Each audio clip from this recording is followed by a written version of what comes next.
KPU Klungkung menggelar pengundian dan penetapan pasangan calon bupati dan wakil bupati Klungkung tahun 2024 di gedung KPU Klungkung.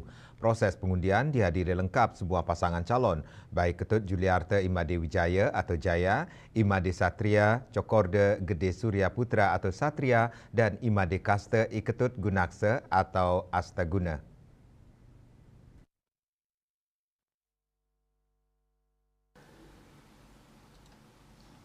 Setelah melalui tahapan pengundian, Astaguna memperoleh nomor urut 1, Paket Satria memperoleh nomor urut 2, dan Paket Jaya nomor urut 3. Kehadiran ketiga paslon di ruang pengundian KPU Klungkung didampingi masing-masing tim pemenangan dan para undangan lainnya. Sebelum pengundian nomor urut, diawali dengan pengundian nomor antrian untuk memastikan siapa paslon yang lebih dulu berhak mengambil nomor urut yang tersimpan dalam 3 selongsong berwarna merah marun berbeda. Satria Cok Surya mengambil selongsong itu lebih dulu, dilanjutkan dengan Juliarte Wijaya dan Kaste Gunakse sesuai dengan hasil pengambilan nomor antrian.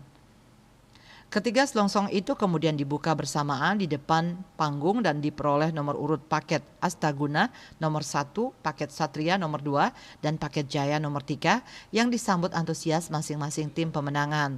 Setelah penyelesaian proses pengundian nomor urut, Ketua KPU Klungkung Iketut Sudiana kemudian menskor sidang pengundian dan penetapan nomor urut karena hasil pengundian itu langsung diproses oleh staf KPU Klungkung ke dalam bentuk SK dan berita acara.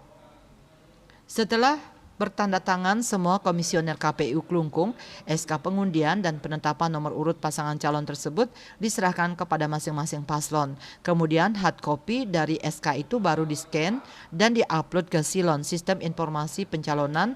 Skors kemudian dibuka dan Ketua KPU Klungkung Iketut Sudiana membacakan langsung berita acara pengundian dan penetapan nomor urut ini.